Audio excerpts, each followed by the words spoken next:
ಕರ್ನಾಟಕ ಎಕ್ಸ್‌ಪ್ರೆಸ್‌ಗೆ ಸ್ವಾಗತ. ನಾನು ಶುಭಶ್ರೀ ಜೈನ್. ರಾಜ್ಯ ರಾಜಕೀಯದಲ್ಲಿ ಐಡಿ ದಂಗಲ್, ಕೈಯಲ್ಲಿ ಬ್ರಹ್ಮಾಸ್ತ್ರ, 6 ಅಲ್ಲ 7 ಅಲ್ಲ 27 ಲಕ್ಷ ಮತದಾರರು ಡಿಲೀಟ್, ಡಿಕೆಶಿ ಬಾಂಬ್, ಸೋಲಿಸ್ತೀವಿ ಅಂತ ಗೊತ್ತಾಗಿ ಬಿಜೆಪಿ ಕುತಂತ್ರ, ಡಿಕೆಶಿ ಹೇಳಿದ್ದೇನು, ಬೆಟ್ಟ ಹತ್ತುವಾಗ ದುರಂತ, ಶಿಕ್ಷಕ ವಿದ್ಯಾರ್ಥಿಗಳ ಮೇಲೆ ಬಿದ್ದ ಮರ, ನಾಳೆಯಿಂದ ಐತಿಹಾಸಿಕ ಕಡ್ಲೆಕಾಯಿ ಪರೀಕ್ಷೆ, ಹೇಗಿದೆ ತಯಾರಿ, ವೋಟರ್ ಐಡಿ ಹಗರಣಕ್ಕೆ ತಿರುವು, ಸ್ಫೋಟಕ ಸಾಕ್ಷ್ಯಗಳು ಪತ್ತೆ, ಚಿಲುಮೆ ಕಚೇರಿ ಮೇಲೆ ರೇಡ್, ಚಿಲುಮೆಗೆ ದಾಳಿಯ ಸುಳಿವು ಸಿಕ್ಕಿತ್ತಾ? ನೋಡೋಣ ಚಿಲುಮೆ ಕಳ್ಳಾಟ ಎಕ್ಸ್‌ಪ್ರೆಸ್‌ನಲ್ಲಿ. ವೋಟರ್ ಐಡಿ ಹಗರಣ ಇಡೀ ರಾಜ್ಯವನ್ನೇ ಬೆಚ್ಚಿ ಬೀಳಿಸಿದೆ. ಈವರೆಗಿನ ಬಹುದೊಡ್ಡ ವೋಟರ್ ಐಡಿ ಗೋಲ್ಮಾಲ್ ಎಂದು ಹೇಳಲಾಗ್ತಿದೆ. ಈ ಹಗರಣಕ್ಕೆ ಇದೀಗ ಸ್ಫೋಟಕ ತೆರವು ಸಿಕ್ಕಿದ್ದು, ಚಿಲುಮೆ ಕಚೇರಿಯಲ್ಲಿ ಸಚಿವರೊಬ್ಬರ ಚೆಕ್ ಪತ್ತೆಯಾಗಿದೆ. ಆ ಸಚಿವರ ಲೆಟರ್ ಹೆಡ್ ಹಾಗೂ ಎನ್ವಲಪ್ ಕವರ್ಗಳನ್ನು ಪೊಲೀಸರು ಸೀಸ್ ಮಾಡಿದ್ದಾರೆ. ಅಕ್ರಮದ ಕುಲುಮೆ ಆಗಿರೋ ಚಿಲುಮೆ ಸಂಸ್ಥೆಗೂ ಸಚಿವರಿಗೂ ನಂಟು ಇದೆಯಾ ಅನ್ನೋ ಪ್ರಶ್ನೆ ಮೂಡಿದೆ. ಚಿಲುಮೆ ಕಚೇರಿ ಮೇಲೆ ದಾಳಿ ನಡೆಸಿದಾಗ ಸಚಿವರ ಲೆಟರ್ ಹೆಡ್ ಹಾಗೂ ಎನ್ವಲಪ್ ಕವರ್ಗಳು ಸಿಕ್ಕಿವೆ. ಇನ್ನು ಸಚಿವರೊಬ್ಬರ ಚೆಕ್ಗಳನ್ನು ಪೊಲೀಸರು ವಶಕ್ಕೆ ಪಡೆದಿದ್ದಾರೆ. ಮತಚೀಟಿ ಹಗರಣದ ಬೆನ್ನು ಬಿದ್ದಿರೋ ಪೊಲೀಸರಿಗೆ ಸ್ಫೋಟಕ ಸಾಕ್ಷ್ಯಗಳು ಸಿಕ್ಕಿವೆ. ಅಲ್ಲದೆ ಹೊಂಬಾಳೆ ಸಂಸ್ಥೆಗೆ ಸೇರಿದ ಕೆಲ ದಾಖಲೆಗಳನ್ನು ಕೂಡ ಸೀಸ್ ಮಾಡಿದ್ದಾರೆ. ಇದಲ್ಲದೆ ಹಲವು ದಾಖಲೆಗಳು ಐಡಿ ಕಾರ್ಡ್ಗಳನ್ನು ಪೊಲೀಸರು ಸೀಸ್ ಮಾಡಿದ್ದಾರೆ ಎನ್ನಲಾಗಿದೆ.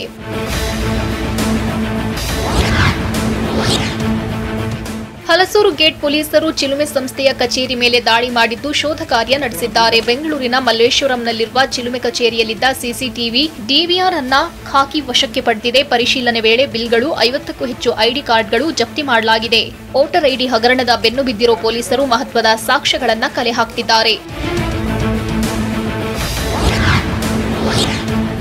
ಚಿಲುಮೆ ಕಚೇರಿ ಮೇಲೆ ದಾಳಿ ಮಾಡಿದ್ದ ಹಲಸೂರು ಪೊಲೀಸರಿಗೆ ಹೊಂಬಾಳೆ ಸಂಸ್ಥೆಗೆ ಸೇರಿದ್ದ ಕೆಲವು ದಾಖಲೆಗಳು ಸಿಕ್ಕಿವೆ. ಶೋಧ ಕಾರ್ಯಾಚರಣೆ ವೇಳೆ ಸಿಕ್ಕ ಎಲ್ಲ ದಾಖಲೆಗಳನ್ನು ಪೊಲೀಸರು ವಶಕ್ಕೆ ಪಡೆದುಕೊಂಡಿದ್ದಾರೆ. ರೇಡ್ ವೇಳೆ ಸಮನ್ವಯ ಅಧಿಕಾರಿಗಳು ಎನ್ನುವ ಐಡಿ ಕಾರ್ಡ್ಗಳು ಪತ್ತೆಯಾಗಿವೆ. ಇದೇ ಐಡಿ ಕಾರ್ಡ್ ಬಳಸಿ ಆರೋಪಿಗಳು ಮತದಾರರ ಖಾಸಗಿ ಮಾಹಿತಿ ಸಂಗ್ರಹಿಸಿದ್ರು ಎನ್ನಲಾಗಿದೆ. ಇನ್ನು ಖಾಕಿ ದಾಳಿಗೂ ಮುನ್ನ ಕಂಪ್ಯೂಟರ್, ಲ್ಯಾಪ್ಟಾಪ್ ನಾಪತ್ತೆಯಾಗಿದೆ ಎಂದು ಹೇಳಲಾಗಿದೆ. ಚಿಲುಮೆ ಕಚೇರಿ ಮೇಲೆ ಪೊಲೀಸರು ದಾಳಿ ನಡೆಸಿದ್ದು ಸಾಕ್ಷ್ಯ ನಾಶಕ್ಕೆ ಯತ್ನಿಸಿದ್ದಾರಾ ಎಂಬ ಪ್ರಶ್ನೆ ಮೂಡಿದೆ.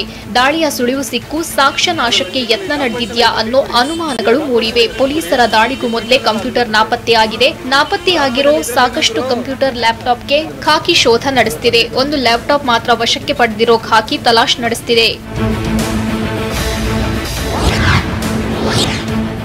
ನಾಪತ್ತೆಯಾಗಿರುವ ಚಿಲುಮೆ ಸಂಸ್ಥೆಯ ಮುಖ್ಯಸ್ಥ ರವಿಕುಮಾರ್ಗೆ ಖಾಕಿ ತಲಾಶ್ ನಡೆಸಿದೆ. ಅಲ್ಲದೆ ಕೃಷ್ಣೇಗೌಡ ಕೂಡ ನಾಪತ್ತೆಯಾಗಿದ್ದಾರೆ. ಆರೋಪಿಗಳ ಪತ್ತೆಗೆ ಪೊಲೀಸರು ಬಲೆ ಬೀಸಿದ್ದಾರೆ. ಆರೋಪಿಗಳ ಮೊಬೈಲ್ ಲೊಕೇಶನ್ ಆಧರಿಸಿ ತನಿಖೆ ಮುಂದುವರಿಸಲಾಗಿದೆ. ರಾಜಧಾನಿ ಒಡಲಲ್ಲೇ ಮತದಾರರ ಪಟ್ಟಿ ಪರಿಷ್ಕರಣೆಯಲ್ಲಿ ಗೋಲ್ಮಾಲ್ ನಡೆದಿರುವುದು ಆತಂಕಕಾರಿಯಾಗಿದ್ದು, ವಿಚಾರ ಬಯಲಾಗ್ತಿದ್ದಂತೆ ಆರೋಪಿಗಳು ಎಸ್ಕೇಪ್ ಆಗಿದ್ದಾರೆ.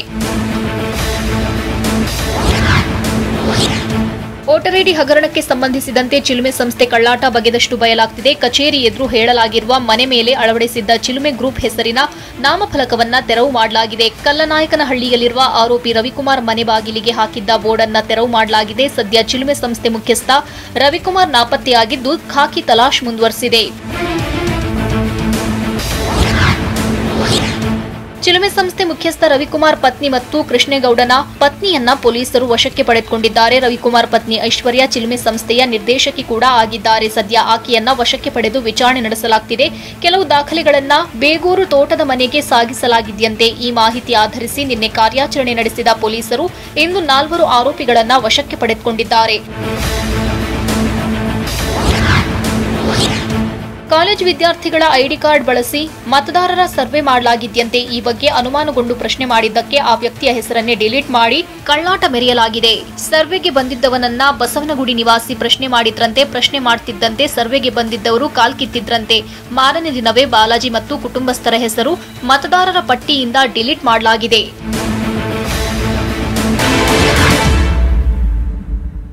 ಬೆಂಗಳೂರಿನಲ್ಲಿ ಚಿಲುಮೆ ಸಂಸ್ಥೆಯಿಂದ ಬೆಚ್ಚಿ ಬೀಳಿಸುವ ದೋಖಾ. ವೋಟರ್ ಐಡಿ ಪರಿಷ್ಕರಣೆ ಹೆಸರಲ್ಲಿ 7 ಲಕ್ಷ ಮತದಾರರ ಹೆಸರು ಮಾಯ. ಒಂದೇ ಬೂತ್ನ 68 ಹೆಸರು ಮಾಯವಾಗಿದ್ದು ಹೇಗೆ? ನೋಡೋಣ ಮತ ಹಗರಣ ಎಕ್ಸ್‌ಪ್ರೆಸ್‌ನಲ್ಲಿ. ಬೆಂಗಳೂರಿನಲ್ಲಿ ಚಿಲುಮೆ ಸಂಸ್ಥೆಯಿಂದ ಬೆಚ್ಚಿ ಬೀಳಿಸುವ ದೋಖ ಬಯಲಾಗಿದೆ. ವಿಧಾನಸಭೆ ಹಾಗೂ ಬಿಬಿಎಂಪಿ ಚುನಾವಣೆಗಳ ಮೇಲೆ ಕಣ್ಣಿಟ್ಟು ಕಳ್ಳಾಟ ಆಡಿರೋ ಸಂಗತಿ ಹೊರಬಿದ್ದಿದೆ. 243 ವಾರ್ಡ್ಗಳ ಚುನಾವಣೆಗೆ ಮೆಗಾ ಆಪರೇಷನ್ ನಡೆಸಲಾಗಿದೆ. ಚುನಾವಣೆಗೆ ಸ್ಪರ್ಧಿಸುವ ಅಭ್ಯರ್ಥಿಗಳ ಜೊತೆಗೆ ಲಿಂಕ್ ಇದ್ದು ಮಸಲತ್ತು ಮಾಡಿದ್ದಾರೆ. ಮತದಾರರ ಇಂಚಿಂಚು ಮಾಹಿತಿ ಸೇಲ್ಗೆ ಪ್ಲಾನ್ ರೂಪಿಸಿರುವುದು ಬಯಲಾಗ್ತಿದೆ. ವೋಟರ್ ಐಡಿ ಪರಿಷ್ಕರಣೆ ಹೆಸರಲ್ಲಿ 7 ಲಕ್ಷ ಮತದಾರರ ಹೆಸರು ಮಾಯವಾಗಿದೆ ಅಂತ ಹೇಳಲಾಗ್ತಾ ಇದೆ. ಪ್ರತಿ ಬಾರಿ ಚುನಾವಣಾ ಆಯೋಗ ಫ್ರೀ ಆ್ಯಂಡ್ ಫೇರ್ ಎಲೆಕ್ಷನ್ ಅನ್ನೋ ಮಾತನ್ನ ಹೇಳ್ತಿರುತ್ತೆ. ಆದರೆ ಚುನಾವಣಾ ಆಯೋಗಕ್ಕೆ ತಿಳಿಯದೆಯೇ ಎಲೆಕ್ಷನ್ ತಿರುಚುವ ಕೆಲಸ ಬೆಂಗಳೂರಿನಲ್ಲಿ ಬೆಳಕಿಗೆ ಬಂದಿದೆ. ಸರಿಸುಮಾರು 7 ಲಕ್ಷ ಜನ ಮತದಾರರ ಹೆಸರು ನಾಮಾವಶೇಷ ಆಗಿದೆ. ಮತಪಟ್ಟಿಯಲ್ಲಿ ನಮ್ಮ ಹೆಸರಿದೆ ಅಂದುಕೊಂಡವರಿಗೆ ಖತರ್ನಾಕ್ಗಳು ಸೈಲೆಂಟ್ ಆಗಿಯೇ ಶಾಕ್ ನೀಡಿದ್ದಾರೆ. ಚಿಲುಮೆ ಮತ್ತು ಡಿಎಪಿ ಹೊಂಬಾಳೆ ಸಂಸ್ಥೆಗಳ ಮತ್ತಷ್ಟು ಸಂಗತಿಗಳು ಬಯಲಾಗ್ತಿವೆ. ಶಾಸಕರು, ಮಾಜಿ ಶಾಸಕರ ವಿರುದ್ಧ ಸರ್ಕಾರದ ವಿರುದ್ಧ ಆರೋಪಗಳು ಕೇಳಿಬರ್ತಿದೆ. ವಾರ್ಡ್ಗಳ ಮಟ್ಟದಲ್ಲಿ ಮತದಾರರ ಹೆಸರುಗಳನ್ನೇ ಮಂಗಮಾಯ ಮಾಡಿದ್ದಾರೆ. ಬದುಕಿದ್ದವರನ್ನ ಸಾಯಿಸಿದ್ದಾರೆ, ಸತ್ತಿರುವವರನ್ನ ಬದುಕಿಸಿದ್ದಾರೆ. ತುಂಬಿದ ಮನೆಯನ್ನ ಖಾಲಿ ಮನೆಯಂತೆ, ಖಾಲಿ ಮನೆಯನ್ನ ತುಂಬಿದ ಮನೆಯಂತೆ ತೋರಿಸಿದ್ದಾರೆ. ಯಾರದ್ದೋ ಅನುಕೂಲಕ್ಕೆ, ಯಾರದ್ದೋ ಕುಮ್ಮಕ್ಕಿಗೆ ಕೃತ್ಯ ನಡೆದಿದೆ. ಇನ್ನು ವೋಟರ್ ಐಡಿ ಪರಿಷ್ಕರಣೆಯನ್ನ ಚಿಲುಮೆ ಸಂಸ್ಥೆ ನೀಡಿದ ಮಾಹಿತಿ ಆಧರಿಸಿ ಮಾಡಲಾಗಿದೆಯಂತೆ. ಒಟ್ಟು 6,60,652 ಮತದಾರರ ಹೆಸರನ್ನ ಪಟ್ಟಿಯಿಂದಲೇ ಡಿಲೀಟ್ ಮಾಡಲಾಗಿದೆಯಂತೆ. ಬಿಎಲ್ಒ ಎಂದು ಹೇಳಿಕೊಂಡು ಮಾಹಿತಿ ಸಂಗ್ರಹಿಸಿರೋ ಆರೋಪ ಕೇಳಿಬಂದಿದೆ. ಚಿಲುಮೆ ಸಂಸ್ಥೆಯ ಸಿಬ್ಬಂದಿಯೇ ಬಿಎಲ್ಒ ಅಂತ ಮಾಹಿತಿ ಸಂಗ್ರಹವನ್ನ ಮಾಡಿದ್ದಾರೆ ಅಂತ ಕಾಂಗ್ರೆಸ್ ಆರೋಪಿಸಿದೆ. ಮತದಾರರ ಪಟ್ಟಿಯಿಂದ ನಮ್ಮ ಹೆಸರನ್ನ ತೆಗೆದಿದ್ದಾರೆ ಅಂತ ವಿಲ್ಸನ್ ಗಾರ್ಡನ್ ನಿವಾಸಿ ಸುರೇಶ್ ಎಂಬುವರು ಆರೋಪಿಸಿದ್ದಾರೆ. ಟಿವಿ9ಗೆ ಮಾಹಿತಿ ನೀಡಿದ ಅವರು, ನಾವು 30 ವರ್ಷದಿಂದ ಸ್ವಂತ ಮನೆಯಲ್ಲಿ ವಾಸವಿದ್ದೇವೆ. ಇತ್ತೀಚೆಗೆ ಚೆಕ್ ಮಾಡಿದಾಗ ನಮ್ಮ ಕುಟುಂಬದ 4 ಹೆಸರನ್ನು ತೆಗೆದಿದ್ದಾರೆ. 4 ಐಡಿ ಕಾರ್ಡ್ ಇದೆ, ಪಟ್ಟಿಯಲ್ಲಿ ಹೆಸರೇ ಇಲ್ಲ. ಗಂಡ, ಹೆಂಡತಿ, ತಾಯಿ, ತಮ್ಮನ ಹೆಸರನ್ನ ತೆಗೆಯಲಾಗಿದೆ. ಮಾಹಿತಿ ಪಡೆಯೋಕೆ ಮನೆಗೆ ಬಿಎಲ್ಒಗಳು ಬಂದಿದ್ರು ಅಂತ ಹೇಳಿದ್ರು. ಆರ್ಆರ್ ನಗರದಲ್ಲಿ ಕಾಂಗ್ರೆಸ್ ವಾರ್ಡ್ ಅಧ್ಯಕ್ಷರ ಹೆಸರನ್ನು ಡಿಲೀಟ್ ಮಾಡಿ ಎಡವಟ್ಟು ಮಾಡಲಾಗಿದೆ. ವಾರ್ಡ್ ಅಧ್ಯಕ್ಷ ಎಂಬ ಕಾರಣಕ್ಕೆ ಪುತ್ರ ತುಕಾರಾಂ ಹೆಸರು ಡಿಲೀಟ್ ಮಾಡಲಾಗಿದೆಯಂತೆ. ಪ್ರತಿ ವಾರ್ಡ್ನಲ್ಲಿ 30ರಿಂದ 40 ಹೆಸರು ಡಿಲೀಟ್ ಆಗಿದೆಯಂತೆ. 2017ರಲ್ಲಿ ಮೃತಪಟ್ಟವರ ಹೆಸರು ಮತದಾರರ ಪಟ್ಟಿಯಲ್ಲಿ ಜೀವಂತವಾಗಿದೆ. ಮೃತಪಟ್ಟ ತಂದೆ ತಾಯಿ ಹೆಸರು ಮತದಾರರ ಪಟ್ಟಿಯಲ್ಲಿ ಜೀವಂತವಾಗಿದೆ. ಆದರೆ ಬದುಕಿರೋವರ ಹೆಸರು ಡಿಲೀಟ್ ಮಾಡಿ ಎಡವಟ್ಟು ಮಾಡಿದ್ದಾರೆ. ಬೆಂಗಳೂರಿನ ಹೆಬ್ಬಾಳ ಕ್ಷೇತ್ರದಲ್ಲಿ 38,000 ಮತದಾರರ ಹೆಸರು ಡಿಲೀಟ್ ಆಗಿದೆ ಎಂದು ಶಾಸಕ ಬೈರತಿ ಸುರೇಶ್ ಆರೋಪಿಸಿದ್ದಾರೆ. ಈ ಬಗ್ಗೆ ಮಾಹಿತಿ ನೀಡಿದ ಅವರು 33,000 ಮತದಾರರನ್ನ ಮತ್ತೆ ಸೇರ್ಪಡೆ ಮಾಡಲಾಗಿದೆ. ಇತಿಹಾಸದಲ್ಲಿಯೇ ಇಷ್ಟೊಂದು ಡಿಲೀಟ್ ಮತ್ತು ಸೇರ್ಪಡೆ ಆಗಿರಲಿಲ್ಲ. ಈ ನಡೆ ಚಿಲುಮೆ ಸಂಸ್ಥೆ ವಿರುದ್ಧ ಅನುಮಾನ ಹುಟ್ಟಿಸುತ್ತಿದೆ. ಅಲ್ಪಸಂಖ್ಯಾತರಿರೋ ಕ್ಷೇತ್ರಗಳಲ್ಲಿ ಅತಿ ಹೆಚ್ಚು ಡಿಲೀಟ್ ಆಗಿದೆ. ಬಿಜೆಪಿ ಸರ್ಕಾರ ಅಡ್ಡದಾರಿ ಹಿಡಿಯುತ್ತಿದೆ ಅಂತ ಕಿಡಿಕಾರಿದರು. ಹೆಬ್ಬಾಳ ಕ್ಷೇತ್ರದ ಒಂದೇ ಬೂತ್ನ 68 ಮತದಾರರ ಹೆಸರು ಪಟ್ಟಿಯಿಂದ ತೆಗೆದುಹಾಕಲಾಗಿದ್ದು ಜನರು ಶಾಕ್ ಆಗಿದ್ದಾರೆ. ವೋಟರ್ ಐಡಿಗಳಿದ್ರೂ ಮತದಾರರ ಪಟ್ಟಿಯಲ್ಲಿ ಜನರ ಹೆಸರಿಲ್ಲ. ಕಳೆದ ಬಾರಿ ಮತ ಚಲಾಯಿಸಿದ್ದ 68 ಜನರ ಹೆಸರು ಡಿಲೀಟ್ ಆಗಿದೆ. ಮನೆಗೆ ಬಂದು ಸರ್ವೆ ಮಾಡಿ ಹೋದ ಮೇಲೆ ಹೆಸರು ಡಿಲೀಟ್ ಆಗಿದೆಯಂತೆ. ಅದರಲ್ಲೂ ಮುಸ್ಲಿಂ ಸಮುದಾಯದ 68 ಮತದಾರರ ಹೆಸರು ಡಿಲೀಟ್ ಆಗಿರೋದು ಭಾರಿ ಅನುಮಾನಕ್ಕೆ ಎಡೆ ಮಾಡಿಕೊಟ್ಟಿದೆ. ಬೆಂಗಳೂರಿನ ಕಾಡುಗೋಡಿ ಠಾಣೆಯಲ್ಲಿ ಚಿಲುಮೆ ಸಂಸ್ಥೆ ವಿರುದ್ಧ ಎಫ್ಐಆರ್ ದಾಖಲಾಗಿದೆ. ಚಿಲುಮೆ ಸಂಸ್ಥೆ ಹಾಗೂ ಲೋಕೇಶ್ ಕೆಎಂ ವಿರುದ್ಧ ಎಫ್ಐಆರ್ ದಾಖಲಿಸಲಾಗಿದೆ. ಪ್ರಕರಣದಲ್ಲಿ A1 ಆರೋಪಿಯಾಗಿರುವ ಲೋಕೇಶ್ ಕೆಎಂ ನಾಪತ್ತೆಯಾಗಿದ್ದಾನೆ. ಚಿಲುಮೆ ವಿರುದ್ಧ ನಿನ್ನೆ ಪೊಲೀಸ್ ಠಾಣೆಯಲ್ಲಿ ಎಫ್ಐಆರ್ ದಾಖಲಾಗಿದೆ. ಬೆಂಗಳೂರಿನ ಹಲಸೂರು ಗೇಟ್, ಕಾಡುಗೋಡಿ ಠಾಣೆಯಲ್ಲಿ ಎಫ್ಐಆರ್ ದಾಖಲಿಸಿ ತನಿಖೆ ನಡೆಸಲಾಗುತ್ತಿದೆ. ಚುನಾವಣೆಗಳ ಮೇಲೆ ಕಣ್ಣಿಟ್ಟು ಕಳ್ಳಾಟ, ಚಿಲುಮೆ ಸಂಸ್ಥೆಯಿಂದ ಮಹಾದೋಖ. ರಾಜಧಾನಿ ಬೆಂಗಳೂರಿನಲ್ಲಿ 80% ಮತದಾರರ ಡೇಟಾ ಸಂಗ್ರಹ. ಮತದಾರರ ಮಾಹಿತಿ ಕಳವಿನ ಬಗ್ಗೆ ಕಮಿಷನರ್ ಹೇಳಿದ್ದೇನು ನೋಡೋಣ ಮಹಾದೋಖ ಎಕ್ಸ್‌ಪ್ರೆಸ್‌ನಲ್ಲಿ. ಬೆಂಗಳೂರಿನಲ್ಲಿ ಚಿಲುಮೆ ಸಂಸ್ಥೆಯಿಂದ ಬೆಚ್ಚಿ ಬೀಳಿಸುವ ದೋಖ ಬಯಲಾಗಿದೆ. ವಿಧಾನಸಭೆ ಮತ್ತು ಬಿಬಿಎಂಪಿ ಚುನಾವಣೆಗಳ ಮೇಲೆ ಕಣ್ಣಿಟ್ಟು ಕಳ್ಳಾಟ ಆಡಿರುವ ಸಂಗತಿ ಹೊರಬಿದ್ದಿದೆ. 243 ವಾರ್ಡ್ಗಳ ಚುನಾವಣೆಗೆ ಮೆಗಾ ಆಪರೇಷನ್ ನಡೆಸಲಾಗಿದೆ. ಚುನಾವಣೆಯಲ್ಲಿ ಸ್ಪರ್ಧಿಸುವ ಅಭ್ಯರ್ಥಿಗಳ ಜೊತೆಗೆ ಲಿಂಕ್ನಲ್ಲಿದ್ದು ಮಸಲತ್ತು ಮಾಡಿದ್ದಾರೆ. ಮತದಾರರ ಇಂಚಿಂಚು ಮಾಹಿತಿ ಸೇಲ್ಗೆ ಪ್ಲಾನ್ ರೂಪಿಸಿರುವುದು ಬಯಲಾಗುತ್ತಿದೆ. ರಾಜಧಾನಿ ಬೆಂಗಳೂರಿನಲ್ಲಿ ಚಿಲುಮೆ ಸಂಸ್ಥೆಯಿಂದ 80% ಮತದಾರರ ಡೇಟಾ ಸಂಗ್ರಹಿಸಲಾಗಿದೆಯಂತೆ. 90 ಲಕ್ಷ ವೋಟರ್ಸ್ ಪೈಕಿ 60 ಲಕ್ಷ ಜನರ ಮಾಹಿತಿ ಸಂಗ್ರಹಿಸಿರುವ ಶಾಕಿಂಗ್ ವಿಚಾರ ಗೊತ್ತಾಗಿದೆ. ಒಟ್ಟು 60 ಲಕ್ಷ ಮತದಾರರ ಖಾಸಗಿ ಮಾಹಿತಿಯನ್ನ ಚಿಲುಮೆ ಸಂಸ್ಥೆ ಪಡೆದುಕೊಂಡಿದೆ. 28 ಮತಕ್ಷೇತ್ರಗಳ ಬೂತ್ಗಳ ಹಂತದ ಸಂಪೂರ್ಣ ವಿವರ ಕಲೆ ಹಾಕಲಾಗಿದೆ ಎನ್ನಲಾಗಿದೆ. ಮತದಾರರ ಖಾಸಗಿ ಮಾಹಿತಿಯನ್ನ ಕೋಟಿಗೆ ಸೇಲ್ ಮಾಡಿದ್ರ ಅನ್ನೋ ಅನುಮಾನಗಳು ದಟ್ಟವಾಗಿವೆ.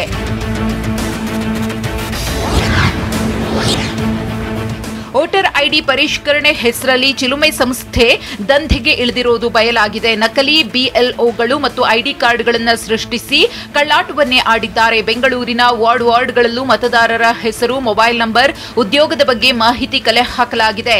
ಜಾತಿ ಹಾಗೂ ಕಳೆದ ಬಾರಿ ವೋಟ್ ಮಾಡಿದ ಮಾಹಿತಿ ಸಂಗ್ರಹಿಸಿದ್ದಾರೆ. ಸಂಪೂರ್ಣ ಮಾಹಿತಿಯನ್ನ ಚಿಲುಮೆ ಸಂಸ್ಥೆ ಸಂಗ್ರಹಿಸಿದೆ. ಮತದಾರರ ಖಾಸಗಿ ಮಾಹಿತಿ ಕೂಡ ಖೋತ ಆಗಿದ್ದು ಲಕ್ಷಾಂತರ ಜನರ ಹೆಸರು ಕೂಡ ಡಿಲೀಟ್ ಆಗಿದೆ. ರಾಜ್ಯದಲ್ಲಿ ವೋಟರ್ ಲಿಸ್ಟ್ ಹಗರಣ ಆರೋಪ ದೊಡ್ಡ ಹಲ್ಚಲ್ ಎಬ್ಬಿಸಿದೆ. ವೋಟರ್ ಐಡಿ ಹಗರಣದ ಕಿಂಗ್ ಪಿನ್ ರವಿಕುಮಾರ್ ಎನ್ನಲಾಗಿದೆ. ತಮ್ಮ ರವಿಕುಮಾರ್ ಹಾಗೂ ಅಣ್ಣ ಕೆಂಪೇಗೌಡ ಚಿಲುಮೆ ಸಂಸ್ಥೆಯ ಮಾಲೀಕರು ಅನ್ನೋ ಮಾಹಿತಿ ಲಭ್ಯವಾಗಿದೆ. ಚಿಲುಮೆ ಸಂಸ್ಥೆ ಮಾಲೀಕನ ಹಿನ್ನೆಲೆಯೇ ರೋಚಕವಾಗಿದೆ. ಒಪ್ಪತ್ತಿನ ಊಟಕ್ಕೂ ಅಲೆಯುತ್ತಿದ್ದವನು ಈಗ ಕೋಟ್ಯಾಧಿಪತಿ. ದಾಬಸ್ಪೇಟೆಯಲ್ಲಿ ತೋಟದ ಮನೆ, ಡುಪ್ಲೆಕ್ಸ್ ಮನೆ, 2 ಸೈಟ್, 3 ಎಕರೆ ಅಡಿಕೆ ತೋಟದ ಮಾಲೀಕ ಅನ್ನೋ ಮಾಹಿತಿ ಲಭ್ಯವಾಗಿದೆ. ಚಿಲುಮೆ ಸಂಸ್ಥೆಯಿಂದ 7 ರಿಂದ 8 ಕ್ಷೇತ್ರಗಳಲ್ಲಿ ಸಮೀಕ್ಷೆ ಮಾಡಲಾಗಿದೆ ಎಂದು ಬೆಂಗಳೂರು ಕೇಂದ್ರ ವಿಭಾಗ ಡಿಸಿಪಿ ಶ್ರೀನಿವಾಸ್ ಗೌಡ ಮಾಹಿತಿ ನೀಡಿದ್ದಾರೆ. ಸದ್ಯ ಡಿಜಿಟಲ್ ಸಮೀಕ್ಷಾ ಆಪ್ ಅನ್ನ ಡೌನ್ಲೋಡ್ ಮಾಡಲಾಗಿದೆ. ಚಿಲುಮೆ ಸಂಸ್ಥೆ ಮುಖ್ಯಸ್ಥ ರವಿಕುಮಾರ್ ಆಪ್ ಡೌನ್ಲೋಡ್ ಮಾಡಿದ್ದಾನೆ. ರವಿಕುಮಾರ್ ಸಿಕ್ಕ ಬಳಿಕ ಏನೆಲ್ಲ ಇದೆ ಅಂತ ಗೊತ್ತಾಗಲಿದೆ. ಚಿಕ್ಕಪೇಟೆ, ಸಿವಿ ರಾಮನ್ ನಗರ, ಬ್ಯಾಟರಾಯನಪುರ ಕ್ಷೇತ್ರ, ಮಹದೇವಪುರ ಸೇರಿದಂತೆ 7-8 ಕ್ಷೇತ್ರಗಳಲ್ಲಿ ಚಿಲುಮೆ ಸಂಸ್ಥೆ ಕೆಲಸ ಮಾಡಿದೆ. ದೂರು ಆಧರಿಸಿ ತನಿಖೆ ಮಾಡಲಾಗುತ್ತಿದೆ ಎಂದು ತಿಳಿಸಿದ್ರು. ಬಿಬಿಎಂಪಿ ದೂರು ಆಧರಿಸಿ ಪ್ರಕರಣದ ತನಿಖೆ ನಡೆಸುತ್ತಿದ್ದೇವೆ ಎಂದು ಬೆಂಗಳೂರಿನಲ್ಲಿ ವೈಟ್ಫೀಲ್ಡ್ ವಿಭಾಗದ ಡಿಸಿಪಿ ಗಿರೀಶ್ ತಿಳಿಸಿದ್ದಾರೆ. ಜಾಗೃತಿ ಮೂಡಿಸಲು ಎನ್ಜಿಒಗೆ ಬಿಬಿಎಂಪಿ ಅನುಮತಿ ನೀಡಿತ್ತು. ಇದನ್ನು ದುರುಪಯೋಗಪಡಿಸಿಕೊಂಡ ಆರೋಪದ ಅಡಿ ದೂರು ನೀಡಲಾಗಿದೆ. ಆರೋಪಿ ಲೋಕೇಶ್ಗಾಗಿ ಶೋಧ ಕಾರ್ಯ ನಡೆಸುತ್ತಿದ್ದೇವೆ. ಈ ಸಂಬಂಧ ತನಿಖೆ ನಡೆಸಿ ಕಾನೂನು ಕ್ರಮ ಕೈಗೊಳ್ಳುತ್ತೇವೆ ಅಂತ ತಿಳಿಸಿದ್ರು. ಮತದಾರರ ದತ್ತಾಂಶ ಕಳವು ದಾಖಲೆ ಇಲ್ಲ, ಕೇವಲ ಶಂಕೆ ಇದೆ ಎಂದು ಬಿಬಿಎಂಪಿ ಕಮಿಷನರ್ ತುಷಾರ್ ಗಿರಿನಾಥ್ ಹೇಳಿದ್ದಾರೆ. ಖಾಸಗಿ ಆಪ್ಗಳ ಬಗ್ಗೆ ಇದುವರೆಗೂ ದಾಖಲೆ ಇಲ್ಲ. ದತ್ತಾಂಶ ಕಳವು ಸಂದೇಹವಿದೆ ಎಂದು ಉಲ್ಲೇಖಿಸಲಾಗಿದೆ. ಮಾಧ್ಯಮಗಳ ವರದಿ ಮೇಲೆ ದೂರು ನೀಡಲಾಗಿದೆ. ಜಿಲ್ಲಾಧಿಕಾರಿ ಮತ್ತು ಚುನಾವಣಾ ಅಧಿಕಾರಿಗಳಿಗೆ ನಿನ್ನೆ ಮಾಹಿತಿ ನೀಡಿದ್ದೇನೆ ಅಂತ ಹೇಳಿದ್ರು. ಚಿಲುಮೆ ಸಂಸ್ಥೆಗೆ ಬಿಬಿಎಂಪಿ ಕಮಿಷನರ್ ಅನುಮತಿ ನೀಡಿದ್ದಾರೆ ಎಂದು ಮಾಜಿ ಸಿಎಂ ಸಿದ್ದರಾಮಯ್ಯ ಆರೋಪಿಸಿದ್ರು. ಎನ್ಜಿಒ ಸಂಸ್ಥೆಗೆ ರವಿಕುಮಾರ್ ಎಂಬ ದುರಾತ್ಮನಿಗೆ ಮತದಾರರ ಪಟ್ಟಿ ಪರಿಷ್ಕರಣೆಗೆ ಅನುಮತಿ ನೀಡುತ್ತಾರೆ. ಆದರೆ ಚುನಾವಣಾ ಅಧಿಕಾರಿಗಳಿಂದಲೇ ಮತಪಟ್ಟಿ ಪರಿಷ್ಕರಣೆ ಆಗಬೇಕು. ಎನ್ಜಿಒ ಪರಿಷ್ಕೃತ ಮತದಾರರ ಪಟ್ಟಿಯನ್ನ ಸೀಸ್ ಮಾಡಬೇಕು. ವೋಟರ್ ಐಡಿ ಹಗರಣವನ್ನ ನ್ಯಾಯಾಂಗ ತನಿಖೆಗೆ ಕೊಡಬೇಕು. ಇಲ್ಲದಿದ್ದರೆ ಕೇಂದ್ರ ಚುನಾವಣಾ ಆಯೋಗಕ್ಕೂ ದೂರು ಕೊಡ್ತೇವೆ ಅಂತ ಸಿದ್ದರಾಮಯ್ಯ ತಿಳಿಸಿದ್ರು. ಚುನಾವಣೆ ಆಯೋಗದ ನಿರ್ದೇಶನದಂತೆ ಪಾಲಿಕೆ ಆಯುಕ್ತರು ನಡೆದುಕೊಂಡಿದ್ದಾರೆ ಎಂದು ಚಿಕ್ಕಬಳ್ಳಾಪುರದಲ್ಲಿ ಆರೋಗ್ಯ ಸಚಿವ ಡಾಕ್ಟರ್ ಕೆ ಸುಧಾಕರ್ ಹೇಳಿದ್ರು. ನಿಯಮ ಉಲ್ಲಂಘನೆ ಮಾಡಿದರೆ ಸಂಸ್ಥೆಯ ಮೇಲೆ ಕ್ರಮ ಆಗುತ್ತೆ. ಚುನಾವಣೆಯವರೆಗೂ ಪ್ರಚಾರದಲ್ಲಿ ಇರಲು ಕಾಂಗ್ರೆಸ್ನವರು ಯತ್ನಿಸುತ್ತಿದ್ದಾರೆ. ಮತದಾರರ ಸರ್ವೆ ಇದೆ, ಮೊದಲೇನಲ್ಲ, ಈ ಹಿಂದೆಯೂ ಕೊಡಲಾಗಿದೆ. 2019ರಲ್ಲೂ ಮತಪಟ್ಟಿ ಪರಿಷ್ಕರಣೆ ಖಾಸಗಿ ಸಂಸ್ಥೆ ನಿರ್ವಹಿಸಿದೆ. ಆಗ ಯಾಕೆ ಕಾಂಗ್ರೆಸ್ನವರು ಸುಮ್ಮನಿದ್ರು ಎಂದು ಸುಧಾಕರ್ ಪ್ರಶ್ನೆ ಮಾಡಿದ್ರು.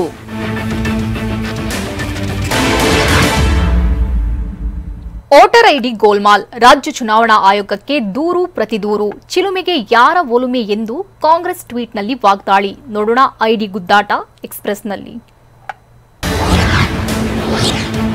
ವೋಟರ್ ಐಡಿ ಗೋಲ್ಮಾಲ್ ಸಂಬಂಧ ರಾಜ್ಯ ಚುನಾವಣಾ ಆಯೋಗಕ್ಕೆ ಕಾಂಗ್ರೆಸ್ ದೂರು ನೀಡಿದೆ.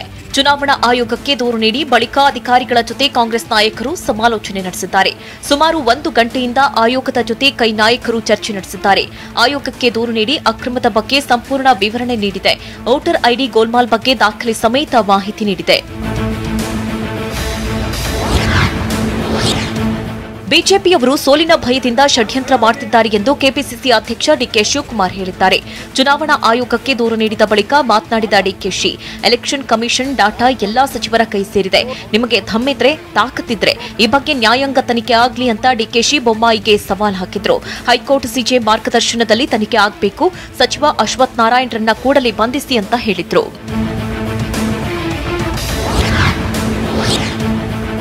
ಬಿಜೆಪಿ ನಾಯಕರ ವಿರುದ್ಧ ಕೆಪಿಸಿಸಿ ಟ್ವೀಟ್ ವಾರ್ ಆರಂಭಿಸಿದೆ.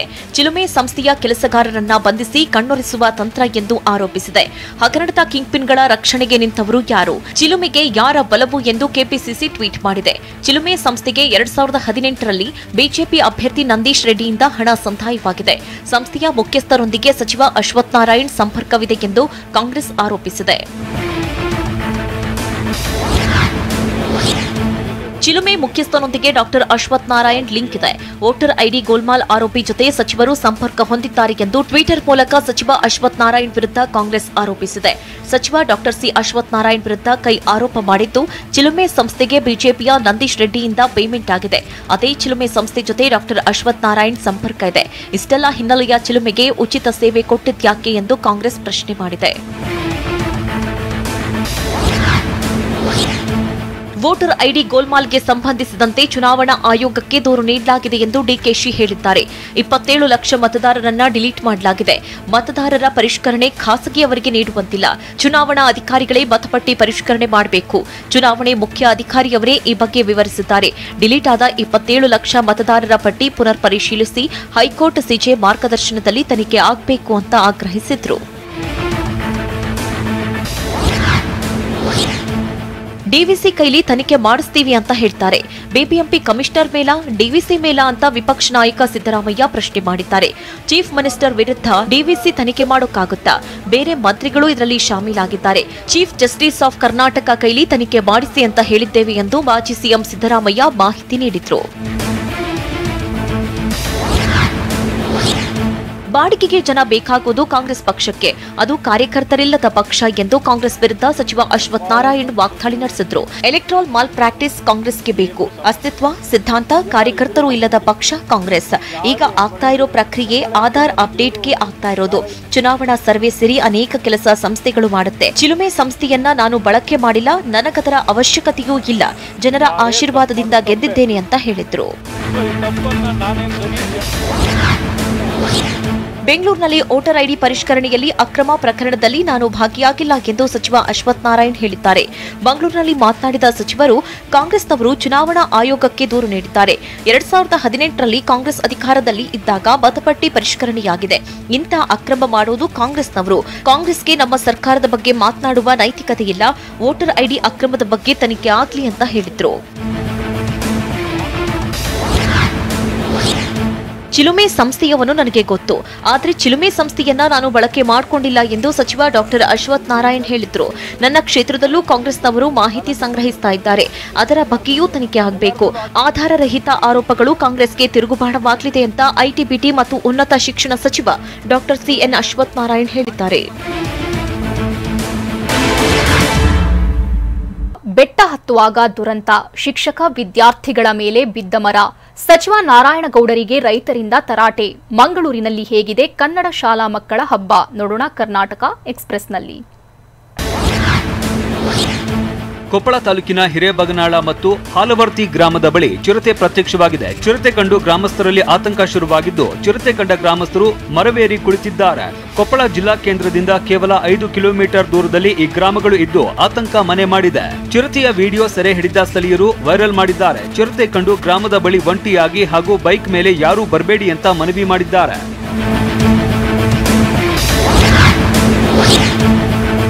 ಗದಗ ಜಿಲ್ಲೆಯ ರೋಣ ತಾಲೂಕಿನ ಕುರಹಟ್ಟಿ ಗ್ರಾಮದಲ್ಲಿ ವಾಸ್ತವ್ಯಕ್ಕೆ ಬಂದಿದ್ದ ತಹಶೀಲ್ದಾರ್ ಎದುರು ಗ್ರಾಮಸ್ಥರು ಸಮಸ್ಯೆಗಳ ಸುರಿಮಳೆ ಸುರಿಸಿದ್ದಾರೆ. ಗ್ರಾಮದಲ್ಲಿನ ಅಕ್ರಮ ಮದ್ಯ ಮಾರಾಟಕ್ಕೆ ಕೂಡಲೇ ಮಟ್ಟ ಹಾಕಿ ಅಂತ ಮನವಿ ಮಾಡಿದ್ದಾರೆ. ಮದ್ಯ ಕುಡಿದು ಯುವಕರು ಹಾಳಾಗ್ತಾ ಇದ್ದು ಈಗಾಗಲೇ 3-4 ಯುವಕರು ಬಲಿಯಾಗಿದ್ದಾರೆ. ಅಕ್ರಮ ತಡೆಯೋದಕ್ಕೆ ಆಗದಿದ್ರೆ ಗ್ರಾಮಕ್ಕೆ 3 ಬಾರ್ಗೆ ಅನುಮತಿ ಕೊಡಿ ಅಂತ ಬೇಸರ ವ್ಯಕ್ತಪಡಿಸಿದ್ದಾರೆ. ಕ್ರೀಡಾ ಸಚಿವ ನಾರಾಯಣಗೌಡರಿಗೆ ರೈತರು ಚಳಿ ಬಿಡಿಸಿದ್ರು. ಮಂಡ್ಯದ ವಿಶ್ವೇಶ್ವರಯ್ಯ ಪ್ರತಿಮೆ ಬಳಿ ಕಳೆದ 13 ದಿನಗಳಿಂದ ನಡೀತಾ ಇರುವ ರೈತರ ಅಹೋರಾತ್ರಿ ಧರಣಿ ಸ್ಥಳಕ್ಕೆ ಕೆಸಿ ನಾರಾಯಣಗೌಡ ಭೇಟಿ ನೀಡಿದ್ರು. ಈ ವೇಳೆ ತರಾಟೆಗೆ ತೆಗೆದುಕೊಂಡ ರೈತರು, ಕಬ್ಬು ಬೆಳೆಯುವುದು ಎಷ್ಟು ಕಷ್ಟ ಅಂತ ನಿಮ್ಗೇನ್ ಗೊತ್ತಾ? 18 ತಿಂಗಳಾದ್ರೂ ರೈತರು ಕಬ್ಬು ಕಟಾವು ಮಾಡಕ್ಕಾಗ್ತಾ ಇಲ್ಲ. ರೈತರ ಕಷ್ಟ ಕೇಳುವವರು ಯಾರು ಸಾರ್? ರೈತರ ಪರವಾಗಿ ಏನ್ ಕೆಲಸ ಮಾಡಿದ್ದೀರಿ? ಭರವಸೆ ಕೊಟ್ಟು ಹೋದ್ರೆ ಭರವಸೆ ಈಡೇರುತ್ತಾ ಹೇಳಿ ಸಾರ್ ಅಂತ ಕಿಡಿಕಾರಿದ್ರು.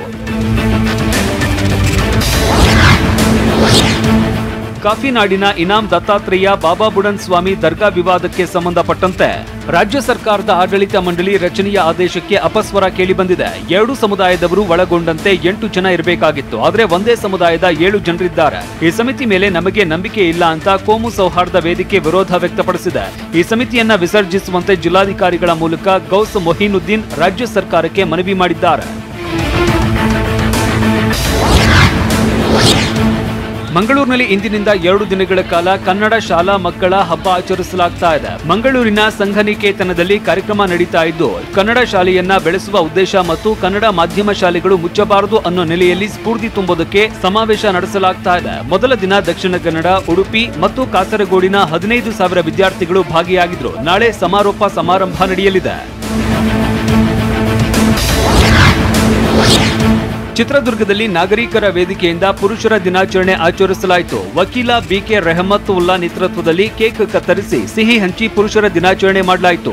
ಇದೇ ವೇಳೆ ಪುರುಷರ ರಕ್ಷಣೆಗೆ ಪ್ರತ್ಯೇಕ ಕಾನೂನು ಜಾರಿ ಮಾಡುವಂತೆ ಡಿಸಿ ಕಚೇರಿ ಮೂಲಕ ಸರ್ಕಾರಕ್ಕೆ ಮನವಿ ಮಾಡಲಾಯಿತು. ಮಹಿಳೆಯರ ರಕ್ಷಣೆಗೆ ಅನೇಕ ಕಾಯ್ದೆ, ವಿಶೇಷ ಕಾನೂನು ಜಾರಿಯಲ್ಲಿ ಇವೆ, ಆದರೆ ಕೆಲವರಿಂದ ಕಾನೂನಿನ ದುರುಪಯೋಗ ಆಗ್ತಾ ಇದೆ ಅಂತ ಆರೋಪಿಸಿದ್ರು. ನಾಳೆಯಿಂದ ಐತಿಹಾಸಿಕ ಕಡಲೆಕಾಯಿ ಪರಿಷೆ ನಡೆಯಲಿದ್ದು, ಸಿಎಂ ಬೊಮ್ಮಾಯಿ ನಾಳೆ ಸಂಜೆ 6:30ಕ್ಕೆ ಕಡಲೆಕಾಯಿ ಪರಿಷೆಗೆ ಚಾಲನೆ ನೀಡಲಿದ್ದಾರೆ.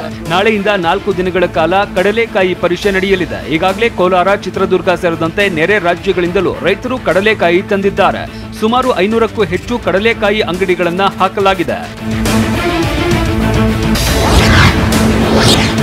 ಕಡಲೆಕಾಯಿ ಪರಿಷೆ ಅಂಗವಾಗಿ ಕೆಂಪಾಂಬುದಿ ಕೆರೆಯಲ್ಲಿ ತೆಪ್ಪೋತ್ಸವ ಆಚರಿಸಲಾಗ್ತಾ ಇದೆ. ಸೋಮವಾರ ರಾತ್ರಿ 7:30ರಿಂದ 1 ಗಂಟೆವರೆಗೂ ತೆಪ್ಪೋತ್ಸವಕ್ಕೆ ಅವಕಾಶ ಇರಲಿದೆ. ಈ ಬಾರಿ ಪ್ಲಾಸ್ಟಿಕ್ ಮುಕ್ತ ಪರಿಷೆಗೆ ಹೆಚ್ಚಿನ ಆದ್ಯತೆ ನೀಡಲಾಗ್ತಾ ಇದೆ. ಪ್ರತಿ ಅಂಗಡಿಗೂ ಪಾಲಿಕೆಯಿಂದ ಪರಿಸರ ಸ್ನೇಹಿ ಬ್ಯಾಗ್ ವಿತರಣೆ ಮಾಡಲಾಗಿದ್ದು, ಸಾರ್ವಜನಿಕರೇ ಬ್ಯಾಗ್ ತರುವಂತೆ ಮನವಿ ಮಾಡಲಾಗಿದೆ. ಇನ್ನು ದೊಡ್ಡ ಗಣಪತಿಗೆ ನಾಳೆ 1,000 ಕೆಜಿ ಕಡಲೆಕಾಯಿಯಿಂದ ಅಭಿಷೇಕ ಮಾಡಲಾಗುತ್ತೆ.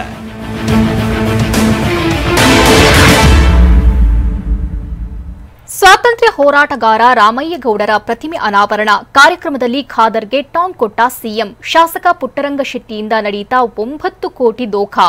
ನೋಡೋಣ ಸಮಗ್ರ ಕರ್ನಾಟಕ ಎಕ್ಸ್‌ಪ್ರೆಸ್‌ನಲ್ಲಿ. ಮಂಗಳೂರಿನಲ್ಲಿ ಸ್ವಾತಂತ್ರ್ಯ ಹೋರಾಟಗಾರ ಕೆದಂಬಾಡಿ ರಾಮಯ್ಯಗೌಡರ ಪ್ರತಿಮೆ ಲೋಕಾರ್ಪಣೆ ಮಾಡಲಾಯಿತು. ಮಂಗಳೂರು ಪ್ರವಾಸದಲ್ಲಿರುವ ಸಿಎಂ ಬೊಮ್ಮಾಯಿ ಪ್ರತಿಮೆಯನ್ನ ಲೋಕಾರ್ಪಣೆ ಮಾಡಿದ್ರು. ಮಂಗಳೂರಿನ ಕರಾವಳಿ ಉತ್ಸವ ಮೈದಾನದಲ್ಲಿ ನಡೆದ ಕಾರ್ಯಕ್ರಮದಲ್ಲಿ ದೀಪ ಬೆಳಗಿಸುವ ಮೂಲಕ ಸಿಎಂ ಬೊಮ್ಮಾಯಿ ರಾಮಯ್ಯಗೌಡರ ಪ್ರತಿಮೆ ಲೋಕಾರ್ಪಣೆಗೊಳಿಸಿದ್ರು. ಕೆದಂಬಾಡಿ ರಾಮಯ್ಯಗೌಡರು ಗುಲಾಮಗಿರಿಯ ವಾತಾವರಣದಲ್ಲಿ ಸ್ವಾತಂತ್ರ್ಯದ ಕಲ್ಪನೆ ಮೂಡಿಸಿದ್ರು ಎಂದು ಸಿಎಂ ಬೊಮ್ಮಾಯಿ ಬಣ್ಣಿಸಿದ್ರು. ಕಾರ್ಯಕ್ರಮದಲ್ಲಿ ಮಾತನಾಡಿದ ಸಿಎಂ, ಬ್ರಿಟಿಷರು ನಮ್ಮ ನಡುವೆ ಒಡಕು ಮೂಡಿಸಿ ಆಡಳಿತ ನಡೆಸಿದ್ರು. ರೈತರು ಯಾವಾಗ ಯೋಧರಾಗ್ತಾರೋ ಅಂದು ಕ್ರಾಂತಿಯಾಗತ್ತೆ. ಅನಾಮಧೇಯ ಸ್ವಾತಂತ್ರ್ಯ ಹೋರಾಟಗಾರರು ಬೆಳಕಿಗೆ ಬಂದಿಲ್ಲ. ನಿಜವಾದ ಸ್ವಾತಂತ್ರ್ಯ ಸೇನಾನಿಗಳಿಗೆ ನ್ಯಾಯ ಸಿಕ್ಕಿಲ್ಲ ಎಂದು ಸಿಎಂ ಹೇಳಿದ್ರು.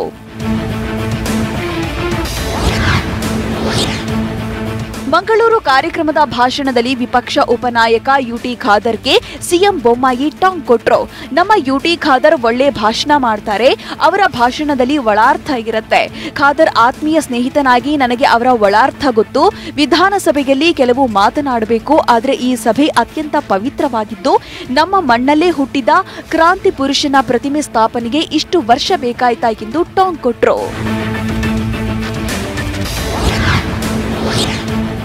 ಚಾಮರಾಜನಗರ ಶಾಸಕ ಪುಟ್ಟರಂಗಶೆಟ್ಟಿಗಿಂದ 9 ಕೋಟಿ ದೋಖಾ ಆಗಿದೆ ಎಂದು ಹೇಳಲಾಗುತ್ತಿದೆ.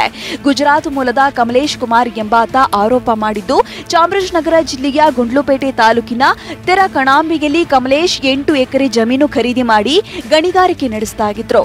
ಆದರೆ ಕಾರಣಾಂತರದಿಂದ ಶಾಸಕ ಪುಟ್ಟರಂಗಶೆಟ್ಟಿಗೆ ಮಾರಾಟ ಮಾಡಲು ಅಗ್ರಿಮೆಂಟ್ ಮಾಡಿಕೊಳ್ಳಲಾಗಿತ್ತಂತೆ. ಆದರೆ ಶಾಸಕರು ಹಣ ಪಾವತಿಸುವ ಮುನ್ನವೇ ಅಕ್ರಮ ಗಣಿಗಾರಿಕೆ ಮಾಡಿದ್ದಾರಂತೆ.